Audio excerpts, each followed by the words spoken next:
একটার পর একটা বাস পেরিয়ে যাচ্ছে রাজীবের সামনে দিয়ে। রাগে দুঃখে নিথর হয়ে দাঁড়িয়ে আছে রাজীব। হওয়ারই কথা, সেই কখন থেকে সে স্ট্যান্ডে দাঁড়িয়ে আছে, অথচ এখনো পর্যন্ত জয়শ্রীর দেখা নেই। কিন্তু জয়শ্রী তো কথার খেলাপ করে না। তাহলে কি? ভাবতে ভাবতে জয়শ্রীর মিষ্টি আওয়াজ ভেসে আসে রাজীবের কানে। এই রাজীব, এই যে আমরা এখানে। রাজীব তাদের দিকে এগিয়ে যায়, কোনো কথা বলে না। রাজীবের গুরুগম্ভীর মুখটা দেখে অরূপ বলে, দেখ রাজীব, দেরি হওয়ার জন্য সত্যিই আমরা খুব দুঃখিত। আমার জন্যই দেরি, জয়শ্রীর কোনো দোষ নেই। রাজীব মণ্ডল, জয়শ্রী রায়, অরূপ ঘোষ, ওরা তিনজনেই কলেজের স্টুডেন্ট, একই কলেজে পড়ে। এদের বন্ধুত্ব দেখে সকলে হিংসে করে। সত্যি, আজকালকার দিনে এক বা দুইয়ের এত ভালো বন্ধুত্ব প্রায় দেখাই যায় না। রাজীব জয়শ্রীকে ভালোবাসে, আর ওদের দুজনের একমাত্র সাক্ষী হলো অরূপ। একদিন হঠাৎ অরূপ জয়শ্রীকে জিজ্ঞেস করে, বলো তো জয়শ্রী, তুমি কাকে বেশি ভালোবাসো? জয়শ্রী মিষ্টি হেসে উত্তর দেয়, দুজনেই, তুমি আমার ভালো আর ও আমার বাসা। তারপরে রাজীব জিজ্ঞেস করে, জয়শ্রী, তুমি কার? কথা শুনে জয়শ্রী এড়িয়ে যায়, কোনো উত্তর দেয় না।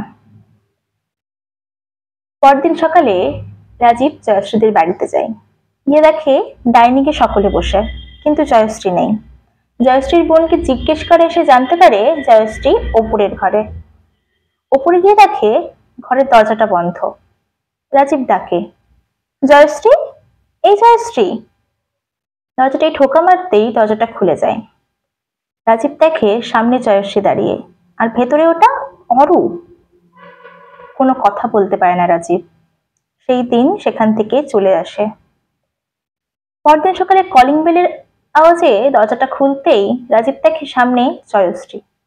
জয়শ্রী ঘরে ঢুকেই রাজীবের পায়ে ধরে বলতে থাকে, দেখো রাজীব, আমার কোনো দোষ নেই, অরূপ আমায় জোর করে বিয়ে করতে চাই, তুমি আমাকে বাঁচাও। রাজীব জয়শ্রীকে বাড়ি ফিরতে বলে, তারপর সেও বেরিয়ে পড়ে, অরূপের বাড়িতে যায়।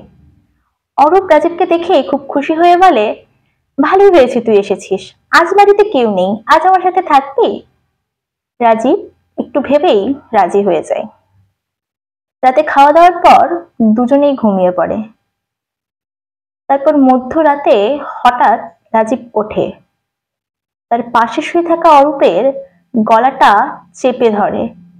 ছটপট করতে করতে মৃত্যুর কোলে ঢলে পড়ল অরূপ। তারপর অরূপের মৃতদেহটা বাগানে সেই দিন রাতেই লুকিয়ে ফেলল রাজীব। পরদিন ভোরের আলো ফুটতে না ফুটতেই রাজীব জয়শ্রীদের বাড়িতে যায়। গিয়ে দেখে জয়শ্রী বাড়িতে নেই। জয়শ্রীর বাবার থেকে জানতে পারে জয়শ্রী হানিমুন ট্রিপে গেছে ওর হাজবেন্ডের সাথে।